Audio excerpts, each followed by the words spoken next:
Hi there, and welcome to the next episode of the Here to Help podcast. Today, I am so excited to be interviewing Peter from Foster Dad Flipper. I have been a longtime follower of his, and I am excited to bring him on the podcast today and have him share with you some tips and advice if you are a single foster parent or considering being a single foster parent. And he's also going to walk through how his lived experiences have informed the care that he's providing to the kids that have entered his home. All right. Hello, Peter. Thanks so much for joining me today. Well, thank you for having me here. Truly a joy to be with you, Lauren. Thank you. And I'm so excited to meet you in person. I've been following you for so long. And I'm excited that you want to be here and share with my audience about being a foster parent. So, if you don't mind, can we just dive right in? Can you introduce yourself for those who don't follow you yet? And tell us about you and your connection to child welfare? Absolutely. Well, my name is Peter Mutabazi, and I live in Charlotte, North Carolina. I've fostered 34 children right now. I have six and have adopted one. I'm in the process of adopting others, God willing. So I'm really excited. Very busy. I'm originally from Uganda, so it's really been a joy, to immigrate here and be that resource to kids that need it because someone did that for me as well. Yeah. So you kind of jumped in as a foster parent because someone in your life jumped in to help you? Absolutely. So I was a street kid for 5 years, from the age of 10 to 16, and I was trying to steal from a stranger. Instead of calling me names or saying, go away, he gave me something to eat and he fed me for 1 year and a half. And one day he said, Peter, if you have an opportunity to go to school, would you love to go to school? And I was like, no, school isn't for me, because I was called, I grew up being called, you'll never amount anything, you're garbage, you're nothing. And that's how they treated me on the streets of Kampala. So for me, school seemed like, it's like me telling you, Laura, would you like to go to the moon? You're like, why would I go to the moon? That sounds wild. Yes. But for me as a kid, that's how I felt. You're a street kid. You've never had a pair of shoes until you're 17. Life was just miserable. So school just seemed like some heaven out there. But he trusted me because he fed me for 1 year and a half. And finally, I went to school. And that's how he changed my life. And I think for me coming to the United States, I struggled seeing the wealth and knowing there were kids in my neighborhood that had nowhere to go. And I was like, I can't just have an empty bedroom. Like, I have to step up and do something. But I was single. Well, I'm still single, Yeah. but I wasn't sure they allow single men to be foster parents. So that's why it took me a little while until I walked in. I said, look, I want to be a mentor. And the social worker said, hey, have you ever thought of being a foster? I was like, every day, but I don't qualify. She's like, why? I'm single. She's like, no, you can't be. That day I signed up to be a foster dad, and it's truly been the best joy. I love that. And thanks, because that is a myth. Single people don't feel like it's something that they could do or they could handle. So, could you paint a picture of what it's like to be a single foster parent and kind of share what the day to day is and how you operate as a single foster parent? Well, it's fun being a foster dad.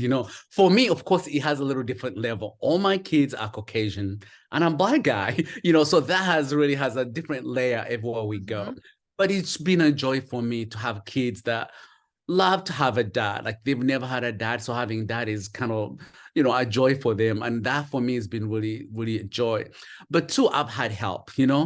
Yes, I'm single, but truly, the social workers that come alongside, the people in my neighborhood that come alongside, in my care group that I've said, hey, I want to step up, but if I need sugar in the morning or milk at the middle of the night or diaper, would you do that for me? And they have come along as my village. And for me, that what has helped me to be a single dad. The routine also, being so particular at what time we go to bed, when we Mm. wake up, what we do, that also has helped me to truly navigate, the appointments, the pickup from school, the activity number 2, the sport number 10, that I figured on how to do all that by really having a regiment routine that has helped me and the kids as well. Yeah, that's great advice.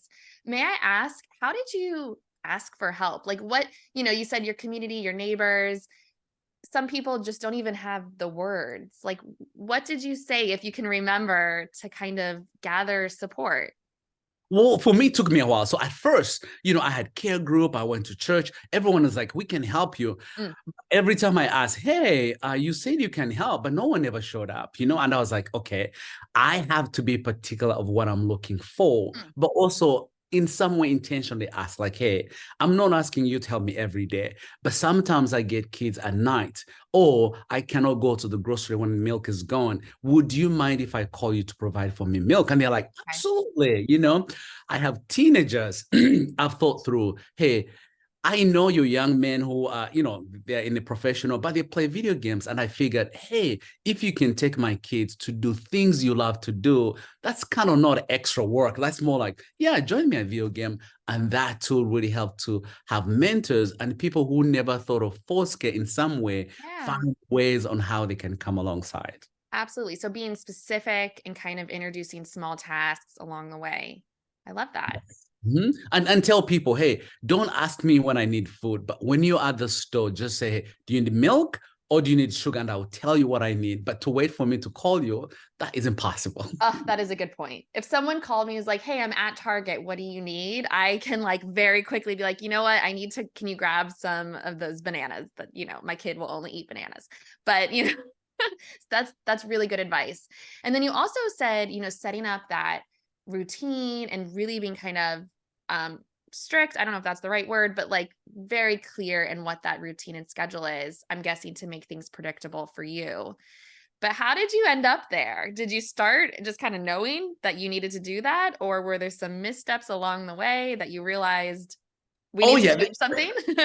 Of course, there were mishaps sometimes. You get a phone call from school like, hey, you haven't picked up so and so. You're like, oh no, because you took the other one to the hospital, but it took longer than you thought. Mhm. So for me, I have learned. So if I have two kids going to the hospital, those are unpredictable time. But to Yes. know, hey, my other neighbor that picks up kids from school, like, hey, can you bring my kids with you as well?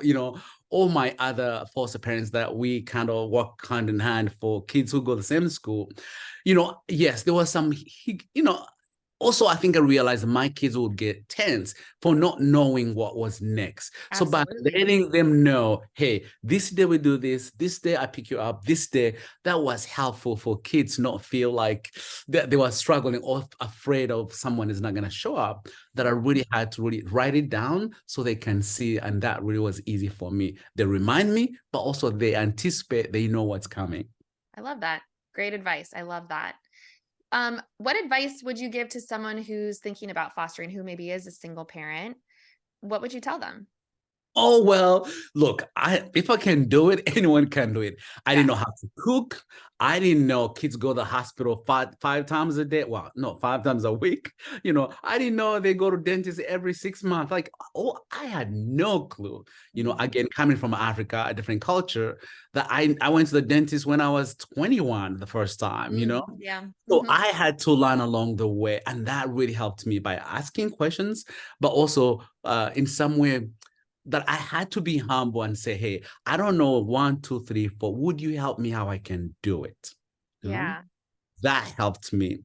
As a single person as well, I had to be willing to ask for help. I think as a man, there's a tendency of I can do it all. But I figured out like, wait a minute. No, I have a neighbor who would like to have my kids go play for an hour while I'm shopping. So I realized that I can take that opportunity and actually use that. She says they're just literally a window away. Yeah. Yeah. Yeah. I Playing love in how the resourceful you're being. I think that's a quality that's needed in all foster parents, but it sounds like in particular single foster parents who can really kind of look out at their community and the resources they do have at their fingertips and kind of plug in where needed. Absolutely. But also know how far you can go. So for example, Mm, ask the social worker, say, hey, I can do one, two, three, four. Would you help me if I cannot do? Let's say the kids need to go to the dentist, but the other one needs to go for a different checkup. Would you step in and help? And they've been really helpful. yeah. The other part is being resourceful. Like I know social workers have a million things to do, but I figured out if I can look for schools that are close by, dentist who's nearby, things that are really close that I can run and back home, that has been really helpful rather than go, I don't know, 10 miles away to do something. But what Yeah. is within my neighborhood that I can use. So it limits on how far I drive, but also on the timing to do whatever I need to do for my kids. That's a great point, and it's something that I even did too before I started, is I found a dentist who took the insurance, so it was all ready to go, conveniently located. I think you bring up a good point. There is some things that you can do kind of preemptively to know what's in your community or what's nearby and close by to, help your future self a little bit. Right. I'm curious, and you don't have to share specifics, but, the kids that have come in and out of your home, how do they feel about having just a single parent? Has anyone ever said anything? And again, I'm not looking for specifics, but generally, do you feel like that relationship has been successful and you're able to bond and attach without a partner? Or can you talk to me about that? Yeah, so that, I think for me, again, I'm a male, so there's Yeah. No, I'm a different curious. perspective for Yeah. my kids as well. At first, I was like, oh no, they're gonna find my food boring and say, well, I wish we had a mom today. But then I realized as a male, 99.9 of the kids I've had never had a dad. So to them, it was something really special and unique, to the point that they get a little antsy when there's a female in our home. Like if someone comes to see me. So I realized that sometimes I ask, like, would you wish we had a mom? They're like, no, no, no, no. I think they are worried that someone will take me away. But I think too that they've never experienced a dad figure in their lives, that they're just happy to have me without having to say, we wish we had a mom in some way, which has been unique, I think, for me. That is unique. And I think, that probably is happening in a lot of single dad homes. And I could also argue it would happen to single moms too, if you've never Right. had a mother to bond with and connect with or something like that. So I think that is really special that you're able to give them that while they're with you. That's really Right. nice. But also bring in female figures that they Mhm. can mentor them as well. Like, Yes. yes, they love to have a dad, but when they need to go out, I want a female to really take my kids. It doesn't matter they're boys or girls, but to have that really a relationship, through friends and families that are close to me. It's a good point. And I think that's all, we have to identify things in our lives that we're lacking. We can't be everything to everyone. And that's where finding community support and mentors to kind of step in and provide those for the kids in our care. I think it's a really good point. We can't be everything. We can't do it all. So, everyone needs help. Thank you for that. I know that you, in addition to all the work you do as a foster dad, you are also doing, community work with your nonprofit. Tell me a little bit about what's going on with your nonprofit. What is that all about? What are you doing to serve your communities? So my nonprofit was born through seeing what my kids needed the most. One was me. When I wanted to be a foster parent, I realized I had to buy the bed. I had to figure things myself. But also that was a lot of pressure on me and stress in some way. And I thought, wait a minute, what if there's someone who wants to be foster parent, but they have a room that is not painted, or they're like, I'll do this next year until my room is ready. I'm like, wait a minute, what if I can do your room and make it ready for you so you don't have to stress out? I will furnish it. I'll put in everything you need for you to be a foster parent. So in other words, take the stress away. And then having teenagers, I realized that my teens, literally, if I wasn't there, they would be homeless. And I was like, there's no way I can let this happen. So I created Now I'm Known Foundation to really, do room makeovers for teens. It doesn't matter where they're Love going. that. If they are going to the kinship, I want them to pick up their own bed sheet, their own bed, and that's their stuff and their color. So I can give them a place to really feel these are my stuff, but this is my home. Most of our teens come to homes, but they find everything there. And sometimes that makes them feel really not part of the house or don't feel like this is my home. So I've said, okay, if you can take things out of the house and let the child pick up everything they need, I'll come and put in the room. So to make it their own. I have had kids who never picked up anything and they're 17. I'm like, you've never had something? They're like, yes. So for me, Now I'm Known Foundation is truly helping aging out teens. We do remodel when they go university. We do remodel when they get their new. Wait, so like in their dorm room? Yes. I And love that. That's we put amazing. Absolutely. So we get to put everything, but it's something they have to tell us what they want. We don't Yeah. want to pick for them, but they have to pick. And then for us, we go do room makeovers the way we want. Paint if they want the room painted yellow, well, we'll do that yellow. If it's red, we do red.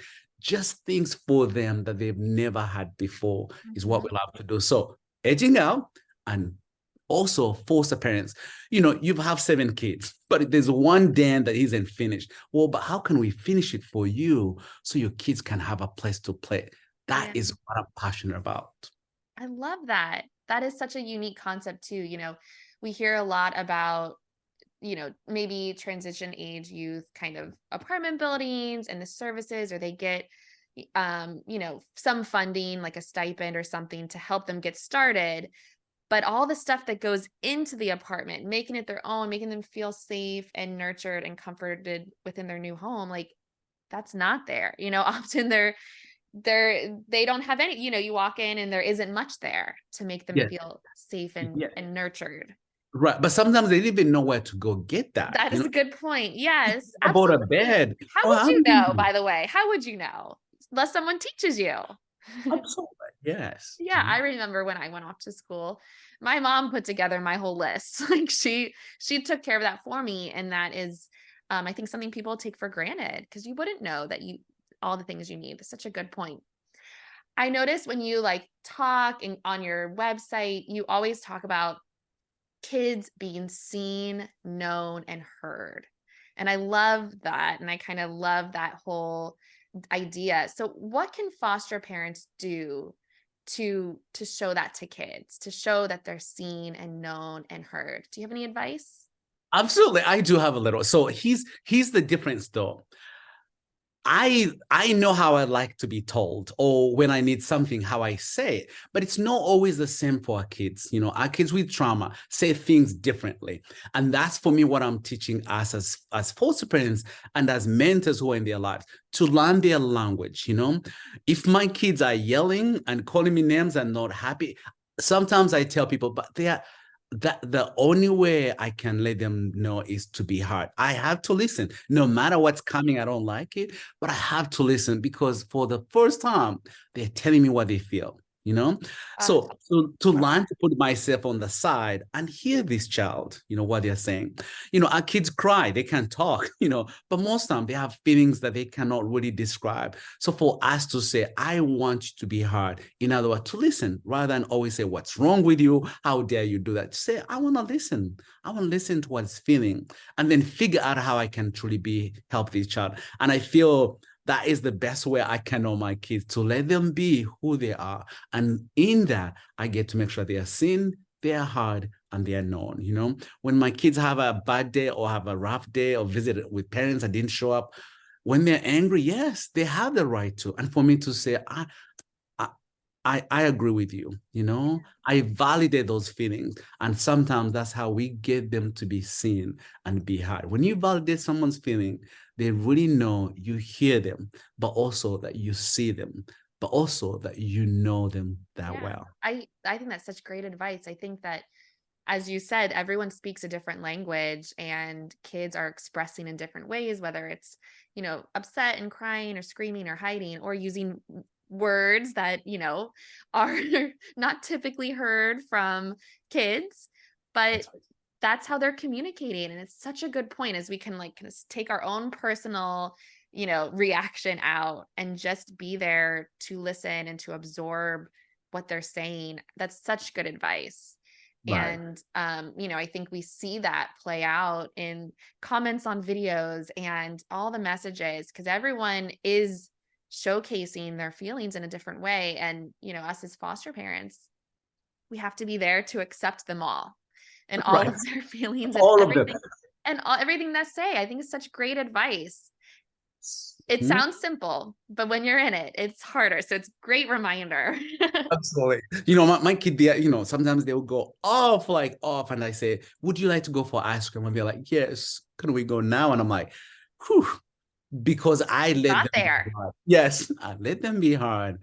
And after, yeah, that I needed to listen. Yeah, that's such a good point. It's so a non-typical way to react, when someone has a rant that's, using big language or crying or yelling, to then say, you know what, let's go get some ice cream. Wow. And they say yes. And now you've shared in that connection. Great example. Thank you for sharing that. I think that hopefully will turn a light bulb on for some people and have an aha moment, because that's exactly what needs to happen. I learned so much from you. I know so many other people do. So how can people continue to learn from you? Because you have so much more to share. I know we just brushed the surface on all the work and all your expertise. Can you tell us how to find you and how people can get more support from you? Well, absolutely, yes. I became a foster parent and I learned about trauma because I was that kid. I had every trauma my kids have gone through as a little boy and as a teenager. So my book is the best way to learn really how I overcame trauma and how I saw, whatever I saw in the eyes of a kid who was abused in every shape, form, that they can learn from us or from me for what I'd gone through. So number one, my book. Number two, Wait, what's the book called? Why don't you share that? now I am known, and I named it Now I'm Known to make others known, really to make sure that, kids are seen. We don't define them by what happened to them, but we see them as who they are. And that's what this man saw me. And my website, Now I'm Known Foundation, and my Instagram, Foster Dad Flipper, or anywhere else. Now Yes, I'm known. you're everywhere. I love it.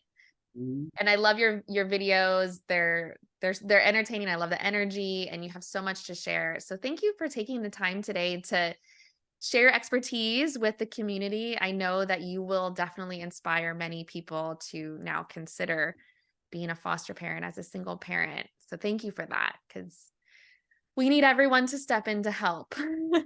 And you are helping, and I mean, for the simple things you use in some way to illustrate of parenting. I learn. I mean, sometimes things go and I'm like, where's Lauren Page? Yeah. It's somewhere. It's somewhere. And so thank you for making us seen and heard and known. We really appreciate you. All right. Thanks for your time today. Thank you so much for tuning in today, and thank you to Peter for sharing his time and expertise with us. And I'm excited to share even more with you on the next episode. Take care.